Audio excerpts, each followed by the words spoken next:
The package arrived on a Tuesday. Mason Thorne had been expecting the delivery for weeks. A standard companion package A9 from the Zynostra Corporation catalog. Nothing fancy. Just a basic domestic assistant model to help maintain his isolated cabin on the edges of what was once Montana.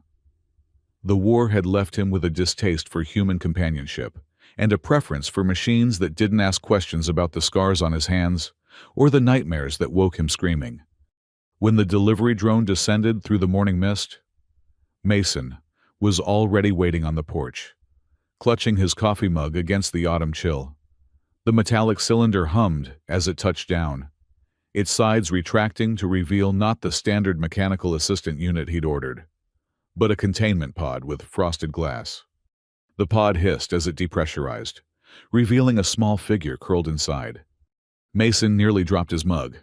What the hell? Where he'd expected circuits and programming prompts, there was instead a girl, or something that looked remarkably like one. She appeared to be in her late teens, with pale blue skin that held an almost translucent quality in the morning light. Her hair fell in silvery strands around a face that was undeniably human in structure, despite the iridescent markings that traced her temples and forehead. She was dressed in what appeared to be a simple white shift, institutional and sterile. A small screen on the side of the pod flickered to life. Zynostra Corporation, Biological Spousal Product, Beta 94 Activation Code, 778 XH2P99. Congratulations on your purchase. Mason stepped back, coffee forgotten. There's been a mistake. The girl's eyes fluttered open, startlingly dark against her blue skin, with pupils that expanded and contracted like camera lenses. She looked around in apparent confusion, her gaze finally settling on Mason. Her thin frame trembled slightly as she took in her surroundings. Return to sender, Mason muttered, searching for a reject option on the delivery interface. But as he reached for the control panel, the girl suddenly stumbled forward out of the pod, her legs buckling beneath her. Mason caught her reflexively. She was surprisingly light, her skin cool to the touch. Up close, he could see that the markings on her face weren't tattoos as he'd first thought, but seemed to be part of her skin, pulsing faintly with a light that matched her quickening breath. Look, he said, setting her carefully on her feet. There's been a mistake. I ordered an A9 assistant, not whatever this is. The girl said nothing, her eyes darting around the clearing, taking in the trees, the cabin, the mountains beyond. When her gaze returned to Mason, she opened her mouth as if to speak, but no sound emerged. Instead, she reached out one trembling hand and touched his arm, then withdrew it quickly, as if burned. A soft chime sounded from the pod, and the screen changed. Product delivery, confirmed return, policy. 24 standard hours. Attachment protocol. Initiated warning. Unauthorized return attempt may result in product damage. Product, Mason muttered. What the hell is going on here? The girl had moved to the edge of the porch, where she was now crouched, running her fingers through the frost-covered grass with a look of wonder. She seemed both terrified and fascinated, like someone seeing the world for the first time. Mason ran a hand through his grizzled hair, suddenly aware of how he must appear to her, a middle-aged man with the scars of war etched into his face and hands, living alone on the edge of civilization. Not exactly reassuring. Do you understand me? He asked, keeping his distance. The girl looked up, studying him. Then, slowly, she nodded. Can you speak? A hesitation, then a small shake of her head. Do you have a name? Another shake, followed by a gesture toward the pod screen, where Beta 94 still glowed in cold, corporate letters. Mason sighed. That's not a name, that's a product code. Something flashed in her eyes then, a brief spark of what might have been anger or pride, before she lowered her gaze again. She pointed at Mason, then made a gesture like a roof over her head. Home, he ventured. She nodded, then repeated the gesture. pointing at him again. I'm your home? Mason frowned. No, that's not... Listen, there's been a mistake. I need to contact Sinistra and sort this out. But as he turned to go inside, the girl suddenly made a small, distressed sound, the first noise he'd heard from her. He turned back to find her huddled against one of the porch pillars, arms wrapped around herself, watching him with naked fear in her eyes. Something twisted in Mason's chest, an emotion he hadn't felt in years. Compassion, maybe, or guilt. All right, he said softly. You can come inside while I sort this out. It's cold out here. The cabin was sparsely furnished but warm, with a fire already crackling in the stone hearth. The girl moved cautiously through the space, examining everything with careful touches. The rough wooden table, the worn books on the shelves, the single photograph of a younger Mason in military uniform, standing beside a woman whose face had been burned away. While she explored, Mason connected to the interstellar network and placed an urgent call to Sinistra customer service. After navigating through a labyrinth of automated responses, he finally reached a human representative. I'm afraid I don't understand the problem, Mr. Thorne, the representative said, her smile professionally fixed. Our records show you ordered a biological spousal package, Beta Series. Delivery was completed at 8:27 this morning. I ordered an A9 companion assistant, Mason insisted. A mechanical unit, not a person. The representative's smile tightened. Beta 94 is not a person, Mr. Thorne. It is a biological construct, designed for companionship and domestic support. The Beta series represents our premium line of synthetic humanoids, specifically engineered for long-term cohabitation in isolated environments. She looks like a teenager, Mason said, lowering his voice as he glanced toward the girl, who was now crouched by the fireplace, mesmerized by the flames. The Beta series is designed to present as young adult, approximately 18 to 22 Earth years in appearance. The representative replied smoothly. I assure you, however, that the unit is fully mature and programmed for all expected functions. Mason's stomach turned. I want to return it. Whatever. This isn't what I ordered. The representative's expression chilled. As per your contract, you have 24 hours to initiate a return. However, I must warn you that the Beta series undergoes an attachment protocol upon delivery. Separation at this stage could result in permanent damage to the unit. Damage? What does that mean? The Beta series forms a neurological bond with its primary user upon first contact. Disruption of this bond can cause system failures, memory corruption, and in some cases, complete neural collapse. The representative's voice remained pleasant, but her eyes had hardened. Furthermore, I should inform you that possession of a Beta unit without proper licensing constitutes unauthorized possession of proprietary biological material, which is a Class II felony under the Corporate Protection Act. Mason felt a cold weight settle in his stomach. Are you threatening me? Not at all, Mr. Thorne. I'm simply informing you of your legal obligations. However, we at Sinistra value customer satisfaction. I'd be happy to apply a discount to your account for the inconvenience, and perhaps schedule a tech consultation to help you with the initialization process. Mason ended the call without responding, his mind racing. In the other room, he could hear the girl moving around, exploring her new environment with cautious curiosity. Something wasn't right.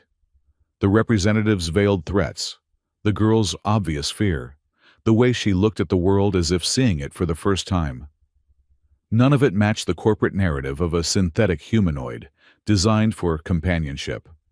Mason had seen synthetic humanoids during the war, empty-eyed things that moved with mechanical precision despite their flesh-like exteriors.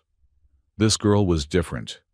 The wonder in her eyes when she touched the frost-covered grass, the way she trembled, the quiet, distressed sound she'd made when he'd turned to leave her outside. Those weren't programmed responses. They were genuine reactions.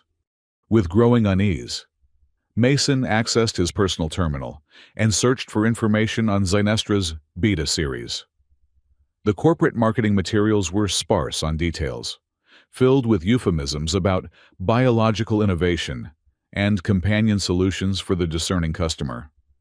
But when he dug deeper, using search protocols from his military days, he found troubling references to something called Project Seedling, buried in classified reports from the war. According to the fragments he could access, Project Seedling had been a controversial bioengineering initiative aimed at creating human-alien hybrids that could survive in hostile environments. The project had been officially shuttered after the Comet Treaty, which had ended the Galactic War and established strict regulations on biological experimentation. But what if it hadn't really ended? What if corporations like Zynestra had simply taken it underground, repackaging military biotech as companion products for civilian use? Mason looked up from his terminal to find the girl standing in the doorway, watching him. There was intelligence in those eyes, not the blank stare of a programmed entity, but the alert gaze of a being trying to understand its situation. "You're not what they say you are you?" he asked quietly. The girl didn't respond, but her expression shifted subtly, a barely perceptible tension entering her frame. Mason made a decision then, one that would alter the course of his life irrevocably. "I'm not sending you back," he said, "but I need to understand what you are, who you are."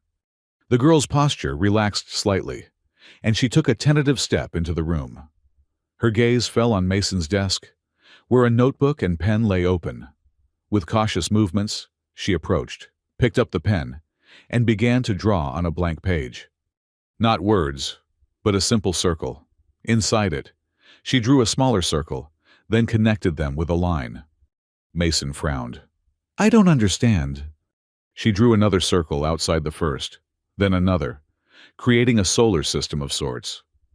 Then she pointed at the center and touched her chest. "You're from another planet?" A nod. Then she drew something else. Figures standing together. 3 of them, holding hands. A family. She pointed at one of the smaller figures, then at herself. "You had a family," Mason said slowly. "Parents." Her eyes glistened with what might have been tears, though none fell. Mason felt something hard and cold form in his chest, a familiar anger he hadn't felt since the war. Someone had taken this girl from her family, labeled her a product, and shipped her across the galaxy to be someone's companion. "I'm going to help you," he promised, the words surprising him even as he spoke them. "I'm going to find out what happened to you, and I'm going to make it right." The girl studied him for a long moment, her dark eyes unreadable. Then, deliberately, she took the pen and drew a new symbol beside the family she'd sketched, a simple house shape. Beside it, she drew a figure that was clearly meant to be Mason, his distinctive scar rendered with surprising accuracy. The message was clear: "You are my home now." Something warm and unfamiliar bloomed in Mason's chest, a feeling he'd thought long dead, buried with the woman in the burned photograph. It wasn't quite hope. Not yet. But it was something close. "Well," he said roughly, "I guess we should find you a name, then. I can't keep calling you Beta 94. She seemed to consider this, then pointed at the stars she'd drawn. "Star?" Mason suggested. "Stella?" She shook her head, then pointed more specifically at one of the smaller bodies orbiting the central star in her drawing. "Planet? Moon?" At the second word, she nodded, a small smile forming on her lips. "Moon," Mason repeated. "That's not much of a name." She shook her head again, more emphatically, then tapped the specific celestial body she'd drawn. "Oh, you mean like a specific moon? From your home system?" Mason thought for a moment. "Ayla, is that what you're trying to say?" The girl's face lit up, her markings pulsing with a soft blue light. She nodded vigorously, pointing at herself. "Ayla," Mason said, testing the name. All right then. Ayla, I guess we've got work to do. Outside, the delivery pod screen flickered once more, displaying a message neither of them saw. Attachment protocol. Complete tracking. Beacon. Activated Zenestra. Recovery team. Dispatched. The clock was already ticking. In the weeks that followed, Mason's isolated cabin became something it hadn't been in years. A home. The presence of Ayla transformed the space, filling it with small evidences of life. Drawings pinned to walls. Curious arrangements of stones and leaves collected from the forest. The indentation of a second body on the couch, where she would curl up to read from Mason's small library. She remained mute, but they developed a form of communication through gestures, drawings, and a growing vocabulary of expressions. Mason learned that she disliked darkness, preferring to sleep with a small light burning. He discovered her fascination with water, the way she would stand mesmerized by the stream behind the cabin, trailing her fingers through the current with an expression of wonder. He noticed how she would sometimes stare at the night sky with an expression of such profound longing that it made his chest ache. And he learned that she was far more than what Zenestra had labeled her. Her intelligence was evident in how quickly she absorbed information, devouring the books Mason gave her, and soon attempting to write in tentative, careful letters.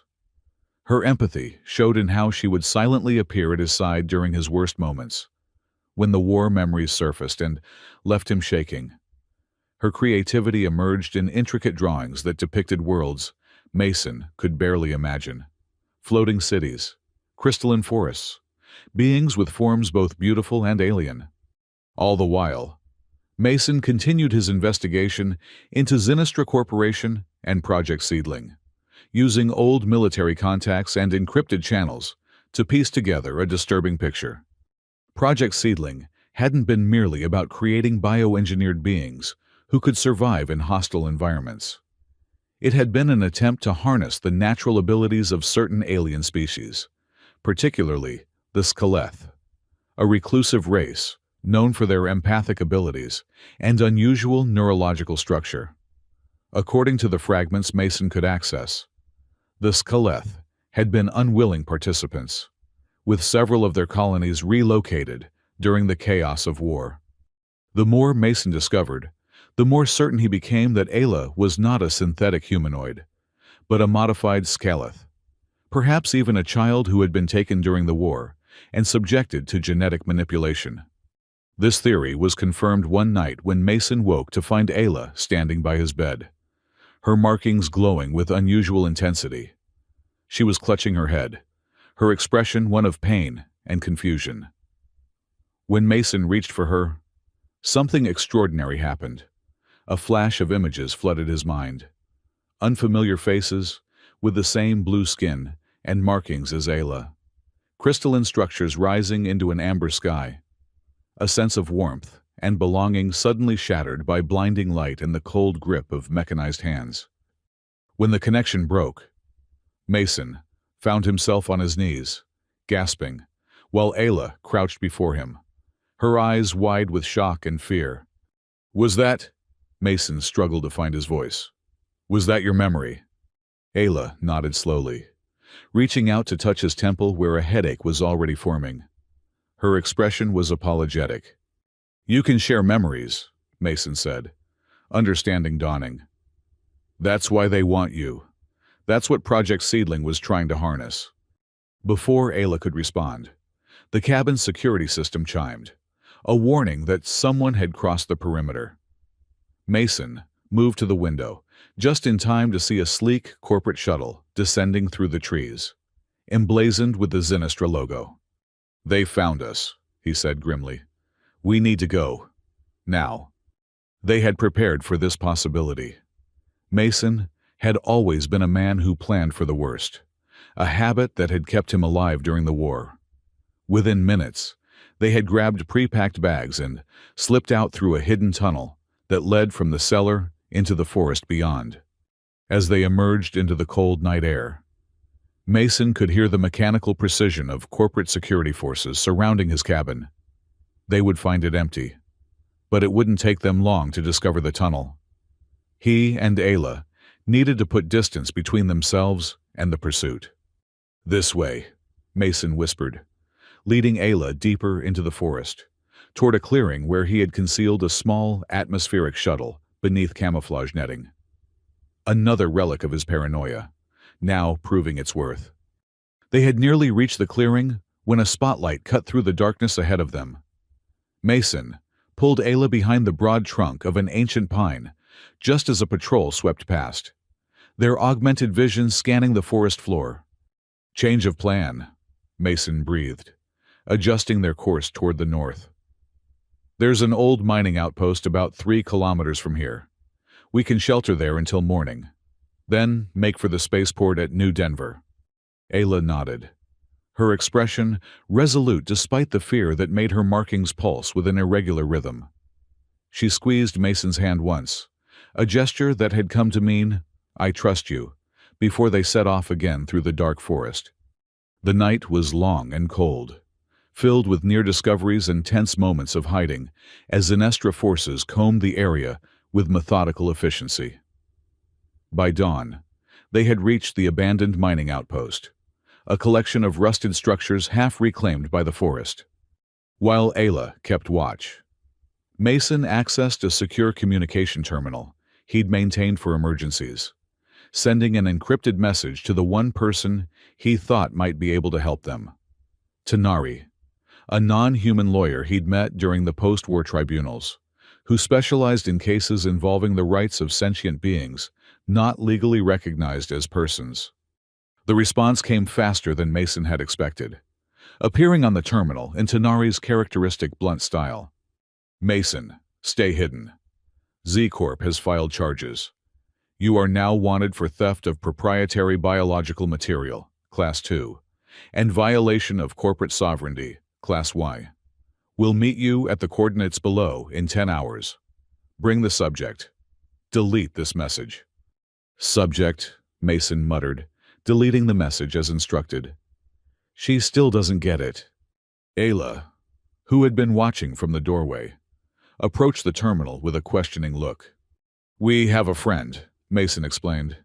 "Sort of. She's going to help us get off planet." Ayla nodded, then surprised Mason by taking the terminal and typing a halting message. "I am not subject, I am Ayla." Mason felt a surge of pride mixed with concern. "Yes, you are," he agreed. "And we're going to make sure everyone knows it. But it's going to be dangerous. These people, Zenestra, they have a lot of power. And what we're doing, it's legally complicated." Ayla considered this, then typed again. "Why you help me?" It was a question Mason had been asking himself ever since the delivery pod had arrived on his porch. Why had he, a man who had deliberately isolated himself from human connection, chosen to risk everything for this strange, silent girl from the stars? Was it guilt for his role in the war that had likely led to her capture? Was it the emptiness of his life before she arrived? Or was it something more fundamental, a recognition that beneath their superficial differences, they shared a common humanity? "Because it's the right thing to do," he said finally. "Because you're not what they say you are. You're not a product or a subject or a unit. You're a person, and no person should be treated like property." Ayla's dark eyes studied him, seeming to look beyond his words to something deeper. Then she reached out and placed her cool hand against his scarred one, and Mason felt a whisper of something at the edge of his consciousness. Not a full memory share like before, but a fragile tendril of emotion, gratitude, trust, and something that might, with time, become affection. For the first time in years, Mason Thorne felt something like purpose stirring within him, and for the first time since the war, he was ready to fight for something beyond mere survival. Tanari was not what most humans would call reassuring in appearance. Standing over 7 feet tall, with a carapace of iridescent chitin and 4 arms that moved with unsettling precision, the Vexari lawyer had a reputation for intimidating opponents in and out of the courtroom. But to Mason, who had fought alongside non-humans during the war, Tanari's alien features were less disconcerting than the calculated intelligence that gleamed in their compound eyes. "This is extraordinarily unwise. Even for you," Tanari said by way of greeting when their ship docked with Mason's smaller vessel at the coordinates provided, a neglected shipping lane far from the main transport routes. "Do you have any idea what you've done?" "Saved someone from corporate slavery?" Mason suggested, keeping his body positioned slightly in front of Ayla, who was regarding the towering alien with fascinated caution. Tanari's mandibles clicked in what Mason recognized as exasperation. "You've stolen a multi-million credit piece of proprietary biotech from one of the most powerful corporations in the sector. A corporation, I might add, with very close ties to what remains of the Earth government." "She's not biotech," Mason insisted. "Show her, Ayla." With a hesitant nod, Ayla stepped forward and extended her hand toward Tanari. The lawyer recoiled slightly before curiosity overcame caution, and they allowed Ayla to make contact with one chitinous limb. The effect was immediate. Tanari froze, compound eyes widening as Ayla established the memory share connection. It lasted only seconds, but when it ended, the towering alien stepped back, mandibles working rapidly in agitation. "Skeleth," Tanari breathed. "A juvenile, modified, but unmistakable." They turned their unnerving gaze on Mason. "You're telling me Zenestra is selling modified Skeleth children as companion products?" "That's exactly what I'm telling you," Mason confirmed. "And I'd bet my last credit she's not the only one." Tanari's carapace flushed a deep purple, an indication of intense emotion among their kind. "This is more complex than I anticipated. The Skeleth were signatories to the Comet Treaty. If what you're suggesting is true, Zenestra has violated at least a dozen galactic laws." "Then you'll help us?" Mason asked. Tanari's compound eyes shifted between Mason and Ayla, calculating. "It will not be simple, legally. The entity you call Ayla is classified as proprietary biological material. She has no recognized personhood status under current law." Ayla's markings dimmed at these words, but she kept her gaze steady on Tanari. "We'll need evidence," the lawyer continued. "Proof of her Skeleth origins. Proof that she wasn't grown in a Zenestra lab, but taken from her people." "She has memories," Mason said, "of her family, her home." "Memories can be implanted," Tanari countered. "We need physical evidence, genetic markers, documentation, witnesses." They paused, mandibles working thoughtfully. "There is an old data repository on Halber Station, a relic from the war. It contains records of all officially sanctioned relocations during the conflict. If your Ayla was taken as part of a legitimate military action, there would be a record." "And if there isn't?" Mason asked. "Then we have evidence of an unsanctioned abduction," Tanari said, "which strengthens our case considerably." The lawyer's carapace shifted to a more neutral blue. "But first, we need to get you both off the grid. Zenestra has considerable resources, and they're already sweeping the local systems for you." "I have some old contacts in the drift," Mason said, referring to the loosely connected network of unregulated settlements and stations that existed in the spaces between official jurisdictions. Tanari's mandibles clicked in what might have been amusement. "Of course you do. Well, we'll need them, and we'll need to move quickly. Zenestra won't stop with local authorities. They'll be petitioning for a corporate recovery warrant, which would authorize them to retrieve their property by any means necessary." Ayla, who had been following the conversation with intense focus, suddenly reached for Mason's portable terminal and typed a message. "Not property, person." Tanari studied the message, then looked at Ayla with new interest. "Yes, well, that's precisely what we need to prove, isn't it? And to do that, we need to find out exactly who and what you are." The journey to Halber Station was necessarily circuitous, taking them through shadowy corners of space where questions weren't asked and corporate reach was limited.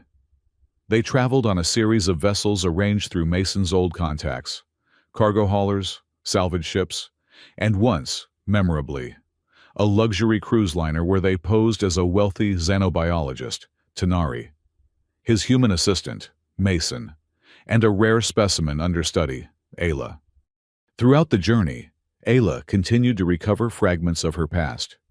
Sometimes, they came as sudden, vivid flashes that she would frantically draw afterward, crystalline spires reaching toward twin moons, beings with the same blue skin and dark eyes gathered in circular chambers, strange instruments that produced music like liquid light. Other memories emerged more gradually, usually at night when her defenses were lowest. She would wake Mason with a touch, and the connection would form, a moment of disorientation as his consciousness was flooded with alien impressions, sensations, emotions. Through these shared memories, Mason began to understand the profound trauma Ayla had experienced. He felt the terror of the raid that had separated her from her family, human soldiers in mechanized suits, storming a peaceful Skeleth settlement. He experienced the confusion and fear of captivity, the pain of procedures performed without consent or explanation, the slow erosion of identity as she was transformed from a child named Ayla into a product labeled Beta 94. These memories only strengthened Mason's resolve. What had begun as an impulsive act of decency had evolved into something more, a mission, a purpose that filled the hollow spaces left by the war. In Ayla, he saw not just a victim to be saved, but a mirror of his own lost humanity. By fighting for her personhood, perhaps he could reclaim something of his own. Tanari observed this growing bond with clinical interest. "You should be careful," the lawyer warned during a rare moment when Ayla was not present. "The Skeleth are empathically receptive. What you perceive as affection may simply be a neurological adaptation, her mind aligning with yours for survival." "You've felt her memories," Mason countered. "You know she's more than just adaptive programming." "I know she has experienced trauma," Tanari conceded. "And I know she has formed an attachment to you. What I question is whether you're prepared for the responsibilities that entails, especially if we succeed in establishing her legal personhood." "What does that mean?" Tanari's compound eyes gleamed in the dim light of the ship's common area. "It means that, if we win, she won't belong to Sinistra anymore. But she also won't belong to you. She will be a free, autonomous being with the right to choose her own path. Are you prepared for her to choose a path that doesn't include you?" The question struck Mason with unexpected force. He had been so focused on freeing Ayla from Sinistra that he hadn't fully considered what would come after. If they succeeded, would she want to search for her lost family, return to whatever remained of her people? The thought of her leaving created a hollow feeling in his chest that he wasn't ready to examine. "Her freedom is what matters," he said finally. "Whatever she chooses after that, I'll support it." Tanari studied him for a long moment. "Perhaps there is more humanity in you than I remembered." Mason Thorne. After nearly 3 weeks of careful travel, they finally reached Halber Station, a massive, ring-shaped structure orbiting a gas giant on the edge of regulated space. Once a critical military installation, it had been repurposed after the war into a bureaucratic hub, housing various administrative offices and data repositories deemed too sensitive or valuable to be entrusted to planetary locations. Tanari had secured them temporary identities and the necessary clearances to access the public levels of the station. But reaching the restricted archives would require more creative methods. "The relocation records are housed in Sector 17, Level B," Tanari explained, as they made their way through the crowded central promenade. "Security is primarily automated, scanners, drones, and a handful of human guards who aren't paid enough to be particularly vigilant." "How do we get past the scanners?" Mason asked, acutely aware of Ayla walking between them, her distinctive features concealed beneath a hooded cloak. Tanari produced a small device from one of their many pockets. This will temporarily duplicate my clearance credentials. It won't withstand scrutiny if we're stopped, but it should get us through the automated checkpoints. The plan worked with surprising smoothness. Tanari's device fooled the scanners, and the bored human guard barely glanced at their falsified documentation before waving them through to the archives level. Soon, they were navigating the maze-like corridors of Sector 17, surrounded by the accumulated data of a war that had reshaped the galaxy. The relocation records terminal was located in a dusty, neglected corner of the archives, a reflection of humanity's collective desire to forget the darker aspects of the conflict. Tanari worked the ancient interface with practiced efficiency, searching for any mention of Sakalath relocations during the final years of the war. "Here," the lawyer said eventually, mandibles twitching with excitement. "Operation Stardust, 36 standard years ago, a joint military-corporate action to secure strategic assets in the Varen sector." Tanari's voice dripped with disgust. Bureaucratic language for an unprovoked attack on a neutral settlement. The screen displayed grainy footage of armored troops advancing through a crystalline city, very similar to the one from Ayla's memories. Among the listed assets secured was a chilling entry: 27 juvenile specimens for Project Seedling evaluation. "This is it," Mason breathed. "This is what happened to her." Tanari continued scanning the records. "There's more. Project Seedling was officially terminated after the Comet Treaty. But there's a notation here about asset transfer to private sector development, specifically to Sinistra Biological Research Division." The lawyer's carapace flushed dark with anger. "They didn't end the project. They privatized it."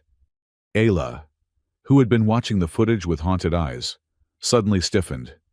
She pointed at a specific frame, where the camera had momentarily focused on a group of Skeleth being herded into transport vehicles. Among them were two adult figures, protectively flanking a small child, a child with markings that matched Ayla's own. "Family," she mouthed silently, tears welling in her dark eyes. Tanari magnified the image, capturing and storing the data. "We have what we need," the lawyer said. "This proves she was taken, not created, combined with genetic analysis confirming her Sakalath heritage. We have grounds to challenge Sinestra's proprietary claim." "What about her parents?" Mason asked, watching as Ayla traced the frozen image of her family with trembling fingers. "The records say 27 children were taken. What happened to the adults?" Tanari hesitated, mandibles working uncomfortably. "According to this, non-juvenile specimens were processed for research and disposed of following extraction." Mason felt sick. "They killed them." "Most likely," Tanari admitted. "Though there are some notations about exceptional subjects being preserved for extended study, without more specific records." A sudden alarm cut through the air, red lights flashing along the corridor outside. "We've been detected," Tanari hissed, quickly disconnecting from the terminal. "We need to move, now." They had barely reached the corridor when the first security drones appeared, spherical units that filled the narrow space with scanning beams. Behind them came the heavier tread of armed guards. "This way," Tanari urged, leading them down a maintenance shaft that bypassed the main corridors. "We can reach the docking level through the service tunnels." They had almost reached the lower levels when disaster struck. A security barrier activated directly in their path, cutting off their escape route. Simultaneously, the tunnel behind them filled with the sound of pursuing guards. "We're trapped," Mason realized, looking frantically for another exit. Tanari's compound eyes narrowed with determination. "Not quite. There's still one option." The lawyer produced a small, crystalline device from within their carapace. "This is a diplomatic beacon. Activating it will alert the Vexari embassy that a citizen is in danger and trigger diplomatic intervention." "Will they come in time?" Mason asked, hearing the guards drawing closer. "No," Tanari admitted.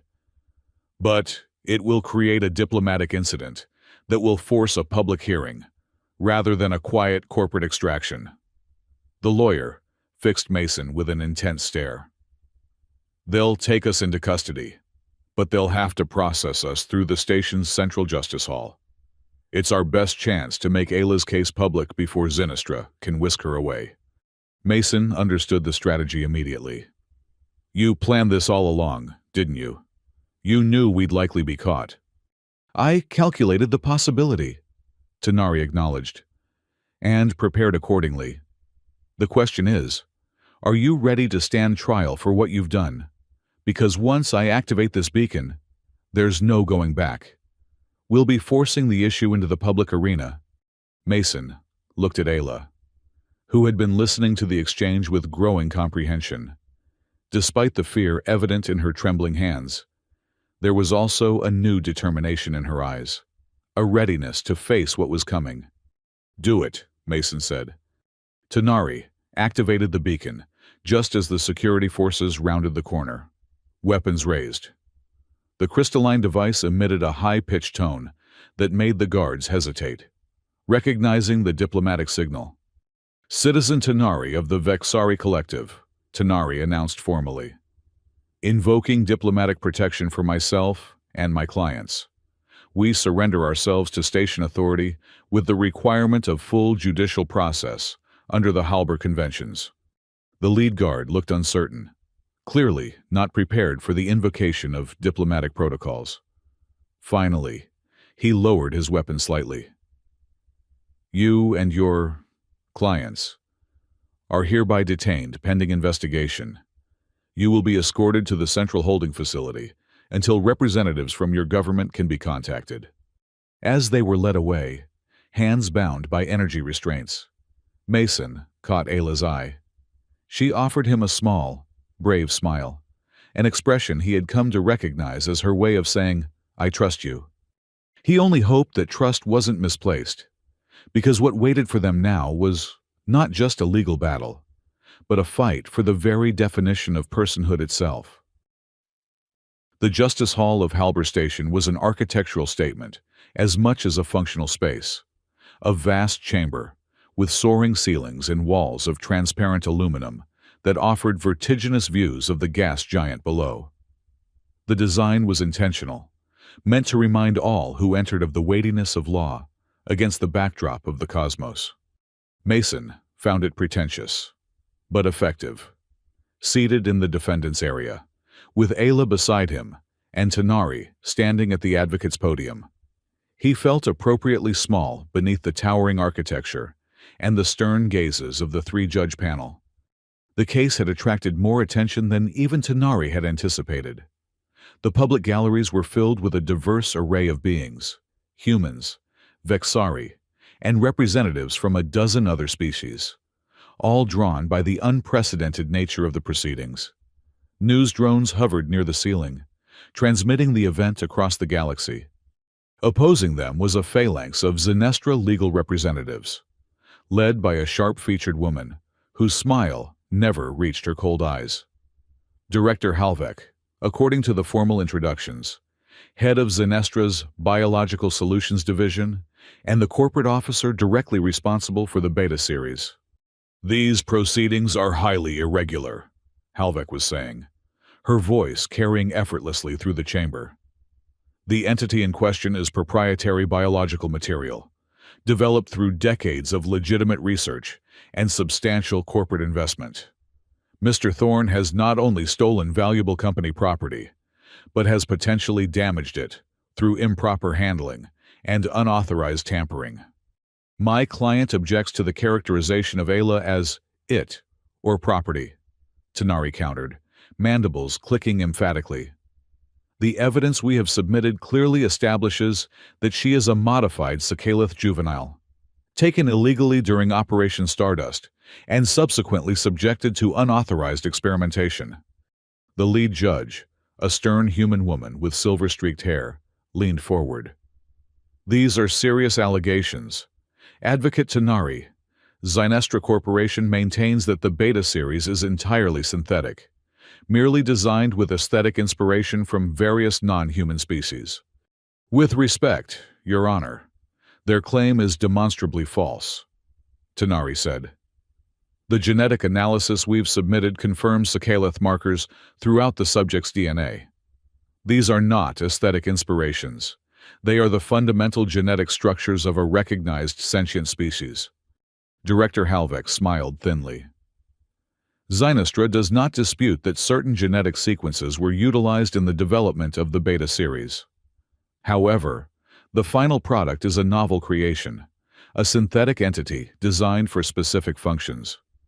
The presence of Sakhalith genetic material no more makes it a person than the presence of bovine proteins in a synthesized meat product makes it a cow. A ripple of discomfort moved through the gallery at the callous comparison. Mason felt Ayla tense beside him, her markings pulsing with distress. Tanari seized on the reaction. Your Honors, I submit that Director Halvek's crude analogy itself demonstrates the fundamental flaw in Zynostra's position.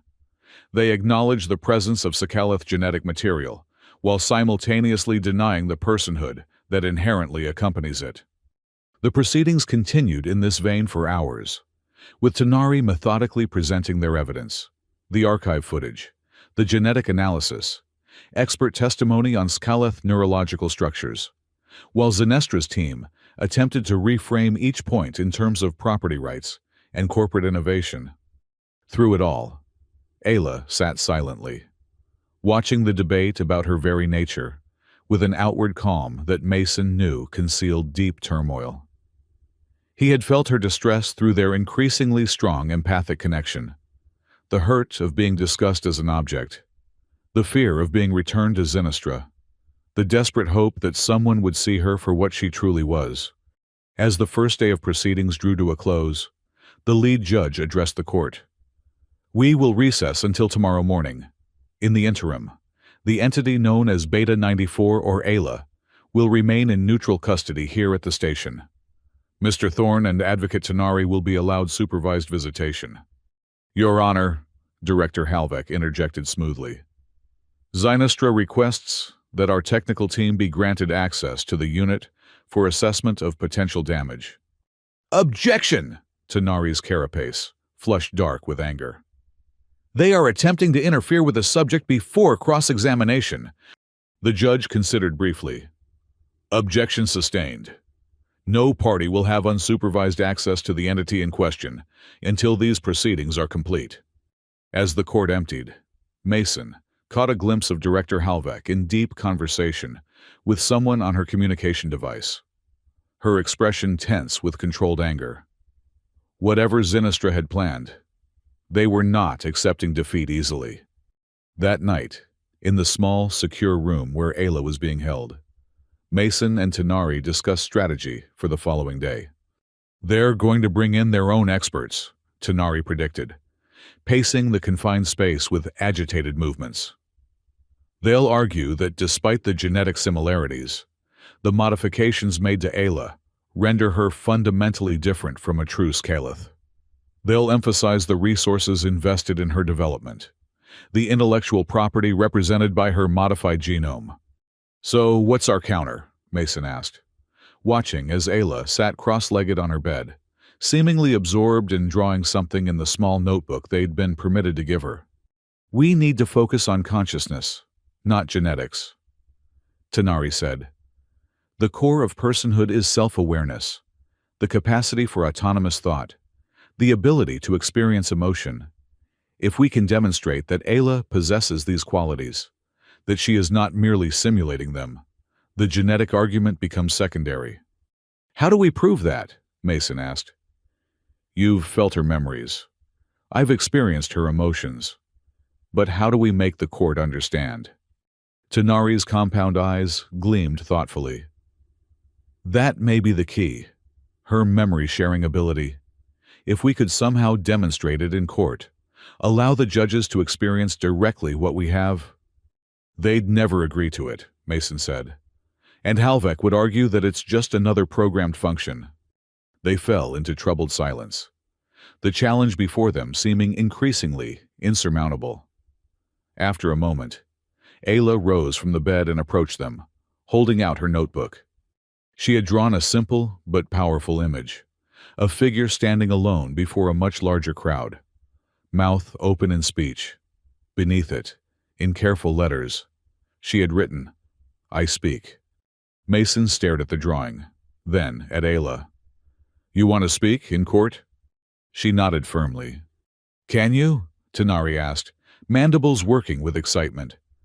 "Physically, I mean, we've never heard you speak." Ayla's markings pulsed with uncertainty, but she nodded again, more slowly this time. "It would be powerful," Tanari acknowledged. "If the court heard her voice, her own words. But it's also risky. Halvek would argue that any speech was merely programmed responses. Unless what she said was something they could never have anticipated," Mason said slowly, an idea forming. Something that directly challenged their narrative. Ayla touched Mason's hand, and he felt a whisper of determination through their connection, a certainty that this was the right path. She had been silent for so long, her voice taken from her, along with her freedom. Now she was ready to reclaim it. "All right," Mason said, meeting her dark eyes. "Tomorrow, you speak." The second day of proceedings began with Zenestra's offensive. As Tanari had predicted, they brought in experts who testified at length about the extensive modifications made to the beta template, emphasizing the valuable intellectual property represented by each engineered system. A biotechnician with cold eyes and precise gestures displayed holographic models of Ayla's modified neural pathways, highlighting the enhancements that supposedly distinguished her from a natural Scalith. "As you can see," the technician explained, "while the base structure retains certain Scalith characteristics, the cognitive control mechanisms are entirely engineered. The empathic centers have been specifically modified to create attachment patterns favorable to customer satisfaction." Mason felt physically ill at the clinical dissection of Ayla's mind, presented as if she were nothing more than a particularly complex appliance. Beside him, Ayla sat very still, her markings pulsing with a slow, steady rhythm that he had come to recognize as her way of maintaining calm in distress. When Zenestra concluded their presentations, Tanari rose. Instead of calling another expert witness, however, the Vexari lawyer turned to the bench. "Your Honors, rather than further technical testimony, the defense wishes to call Ayla herself to address the court." A murmur ran through the gallery. Director Halvek was immediately on her feet. "Objection. The Beta Unit is not a recognized legal entity and cannot serve as a witness. Furthermore, any vocalizations it might produce would simply be outputs of its programmed response systems." The lead judge frowned. "This is highly unusual. Advocate Tanari, the entity in question is the very subject whose status we are here to determine." "Precisely, Your Honor," Tanari replied. "And what better way to assess that status than to allow the subject herself to participate in the determination? If Director Halvek is correct, and Ayla is merely a programmed entity, surely there can be no harm in allowing the court to observe those programs in operation." The judges conferred briefly. Then the lead judge nodded. "We will allow it. The entity may address the court." A tense silence fell as Ayla rose from her seat. Mason gave her an encouraging nod as she moved to the witness position, her small form seeming especially vulnerable beneath the towering architecture of the Justice Hall. For a long moment, Ayla simply stood there, looking out at the assembled beings who would decide her fate. Her gaze moved from the judges to Director Halvek, whose expression had sharpened with predatory attention, then to the diverse crowd in the gallery, and finally back to Mason. When she spoke, her voice was soft but clear, carrying through the silent chamber with unexpected strength. The sound was slightly musical, with harmonics that hinted at her non-human origins, but the words were perfectly intelligible. "If I can cry," she said, "and love and be afraid, how am I property?" The simple question hung in the air, profound in its clarity. A visible shock passed through the courtroom, not just at the fact that she had spoken, but at the philosophical depth of her question. Ayla continued, her voice growing stronger. I remember my family. I remember being taken. I remember pain. Her dark eyes, fixed on Director Halvek. You say I was made, but I was born. You say I was programmed, but I learned. You say I am yours, but I belong to myself. The gallery had erupted into a buzz of astonished commentary. The judges were leaning forward, expressions ranging from shock to intense interest. Even Director Halvek seemed momentarily at a loss, her practiced composure slipping. The fact that it can speak proves nothing. Halvek recovered, addressing the court rather than Ayla directly. Advanced vocalization is a standard feature of the beta series. These are merely programmed assertions designed to simulate personhood, a sophisticated version of a domestic assistant, saying "I'm sorry" when it makes an error. Ayla turned her gaze to the director. If I am just a program, she asked, why did you need to hurt me to make me obey? The question cut through Halvek's clinical facade. For an instant, something ugly flashed across the director's features, a glimpse of the callousness that underlay Zynestra's entire operation. Before Halvek could respond, movement at the back of the chamber drew everyone's attention. Two figures had risen from the public gallery, tall, slender beings with the same blue skin and distinctive markings as Ayla. Though their coloration was deeper, their markings more complex with age. We claim the right of parental recognition, one of them announced in the same melodic voice that Ayla possessed, though deeper and more confident. Under Article 7 of the Comet Treaty, which guarantees that no sentient being shall be separated from their family unit without due process. The Justice Hall erupted into chaos. The judges called for order as the two Skeleth made their way forward, moving with fluid grace despite the security drones that immediately converged around them. This is preposterous, Director Halvek shouted over the commotion. These individuals have no standing in these proceedings. The lead judge finally restored order, with a thunderous command for silence. We will have order in this chamber. Once the noise had subsided, she addressed the newcomers. Identify yourselves and state your purpose here. The taller of the two, Skeleth, inclined their head respectfully. I am Keleth of the Crystal Confluence, and this is my mate, Amma. The one you call Ayla is our daughter, Aylanar, who was taken from us during the human military action, designated Operation Stardust. Impossible, Halvek interjected. The adults Skeleth captured during that operation were processed for research decades ago. Some were, Amma said, her voice carrying a deeper harmonic that vibrated with controlled anger. Others were held in stasis for extended study. We were among those fortunate few, released only after the research facility was abandoned following the corporate restructuring 3 years ago. We have been searching for our daughter ever since, Keleth continued. When news of these proceedings reached the refugee community, we recognized her immediately. The judges conferred urgently among themselves. Finally, the lead judge spoke. This development considerably alters the nature of these proceedings. If these individuals can prove their claim of parental relationship, it would directly contradict Zynestra's assertion of proprietary creation. A simple genetic comparison would confirm or refute their claim, Tanari suggested. Agreed, the lead judge said. Court geneticists will perform an immediate analysis.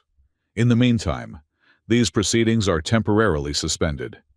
As the court adjourned into recess, Mason watched in astonishment as Ayla stood frozen, staring at the two Skeleth, who claimed to be her parents. Her markings were pulsing rapidly with emotion, but she made no move toward them, seemingly paralyzed between hope and disbelief. Is it possible? Mason asked Tanari in a low voice. Could they really be her parents? The Vexari lawyer's compound eyes were fixed on the Skeleth pair with calculating intensity. It's certainly possible. The timing aligns with what we know of Operation Stardust, and their appearance here is fortuitous. Too fortuitous, Mason thought, noting the careful way the two Scaleth held themselves, the deliberate timing of their entrance. This had been planned, perhaps even coordinated with Tanari, though the lawyer would never admit as much. But as he watched Ayla finally approach the pair, her movements tentative and hopeful, Mason found he didn't care about the politics or the strategy.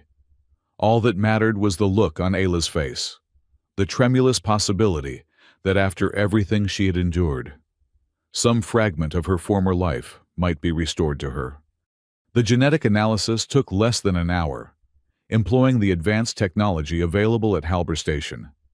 When the court reconvened, the results were unequivocal.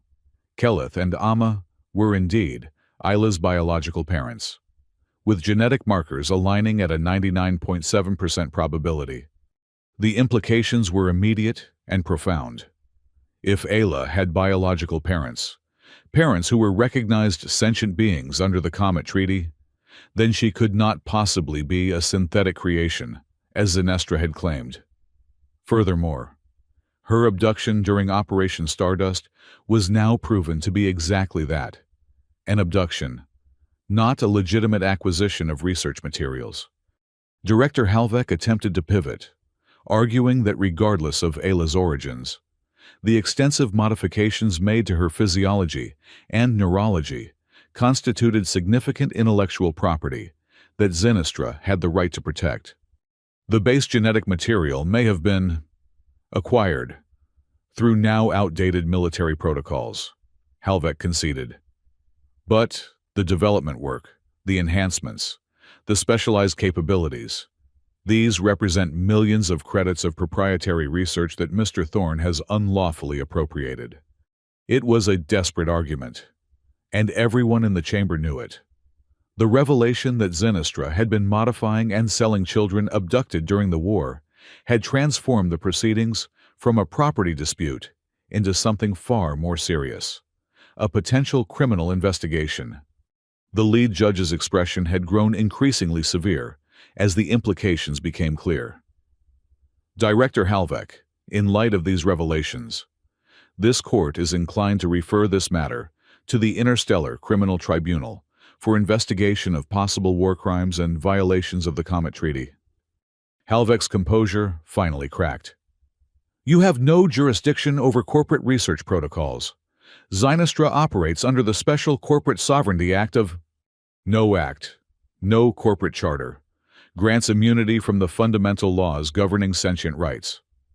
The judge interrupted sharply. This court finds that the entity known as Ayla is, in fact, a sentient being with full legal personhood, and not the property of Zenestra Corporation or any other entity. The gallery erupted in sound, cheers, exclamations, the buzzing commentary of news drones capturing the historic ruling. Amidst the commotion, Mason felt a surge of relief so profound it nearly overwhelmed him. They had won. Ayla was free. But as he turned to share the moment with her, he found her attention fixed not on him, but on her newly discovered parents, who were approaching with expressions of cautious joy. The sight sent a complicated mixture of emotions through Mason.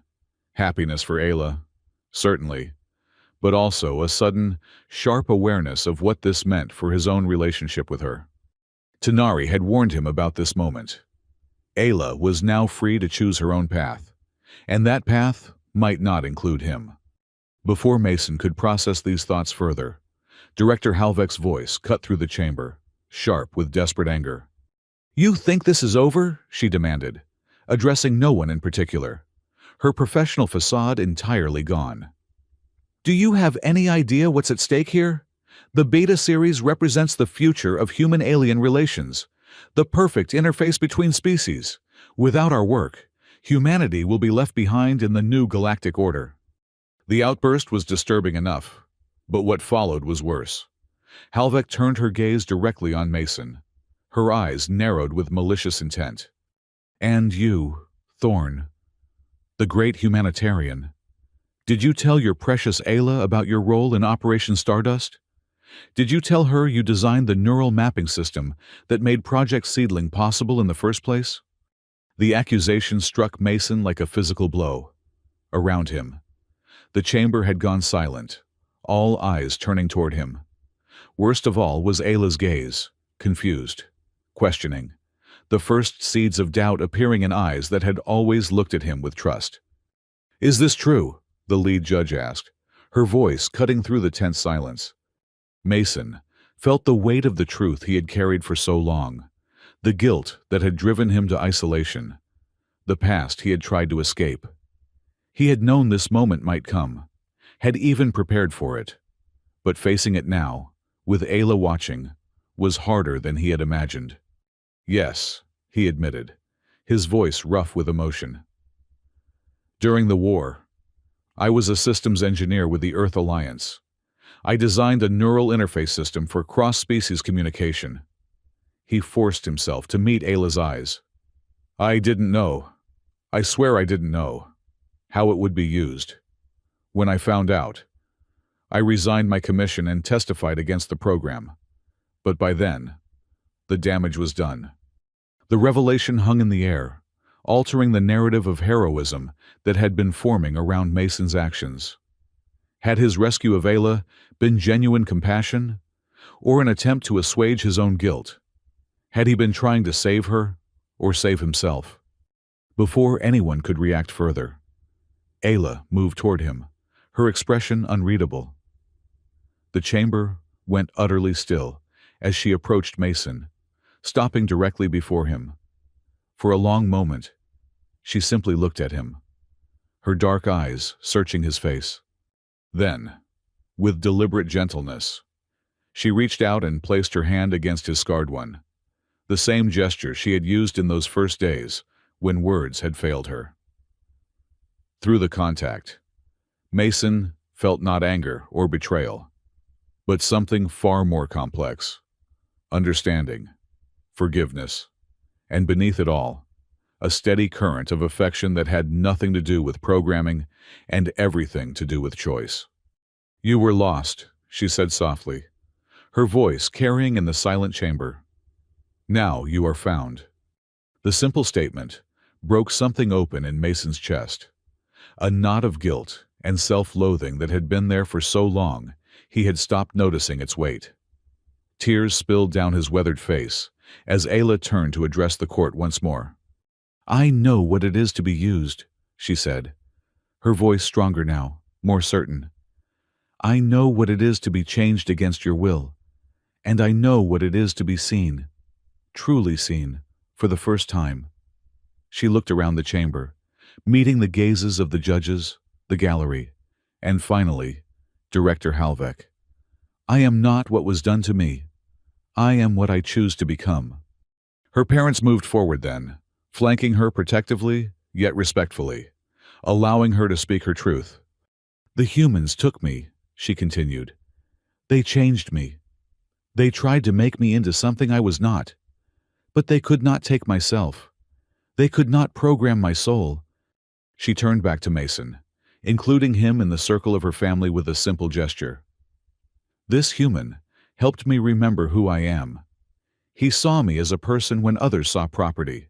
He made mistakes before, but he chose to make them right." The lead judge cleared her throat, visibly moved despite her professional demeanor. "In light of all evidence presented, this court rules as follows. The being known as Ayla is hereby recognized as a sovereign person with full legal rights under the Comet Treaty. Custody is granted jointly to her biological parents, with visitation rights extended to Mason Thorne in recognition of his guardianship role." She fixed Director Halvek with a stern gaze. "Zynostra Corporation is ordered to cease all production and distribution of the Beta series, pending criminal investigation. All existing units are to be evaluated for sentience and potential repatriation to their origins." With a final strike of her gavel, the judge concluded, "This case will set a precedent for the recognition of personhood regardless of origin, modification, or intended purpose.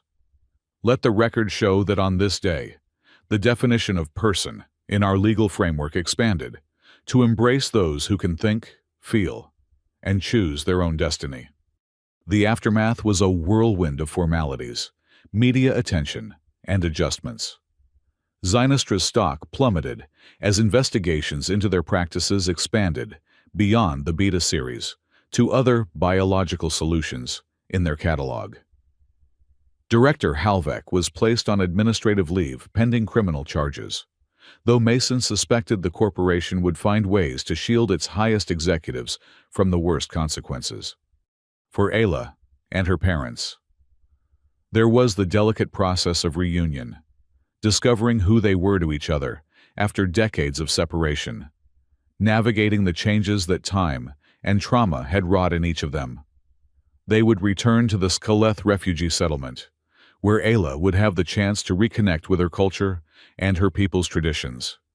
For Mason, there was the strangeness of returning to his isolated cabin, now emptied of Ayla's presence, the drawings still pinned to the walls, the collection of stones and leaves on the windowsill, the indentation on the couch where she had curled up to read, all testaments to a period of his life that had irrevocably changed him. He was preparing for his first official visitation with Ayla when the knock came at his door, unexpected, as he was not due to travel to the settlement for another week. When he opened it, he found not just Ayla standing there, but her parents as well, their tall forms elegant against the backdrop of the forest. "We wish to see where our daughter found her voice again," Amma explained, her melodic speech carrying harmonics of genuine curiosity and tentative friendship. Mason welcomed them awkwardly, acutely aware of the sparseness of his home, the lingering evidence of his solitary existence. But as they moved through the space, the Skeleth couple seemed less interested in judging his accommodations than in understanding the environment that had sheltered their daughter during her first taste of freedom.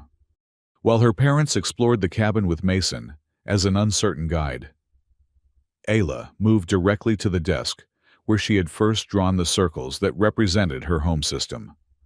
The notebook was still there, open to that very page. When Mason approached, she looked up with a smile that transformed her face, no longer the tentative expression of someone afraid to hope, but the confident look of a person secure in her identity. "You saved me," she said simply. Mason shook his head. "You saved yourself. You always had the strength. I just gave you the chance to find it." Ayla considered this, head tilted in the gesture he had come to find so endearing. Then, she took the pen and added to the drawing she had made all those weeks ago, the solar system, the family, the house that represented Mason. This time, she connected them all with a single continuous line, creating a new constellation of belonging. "Family is not only blood," she said. "It is choice." From across the room, Keleth nodded in solemn agreement. "Our people have a saying.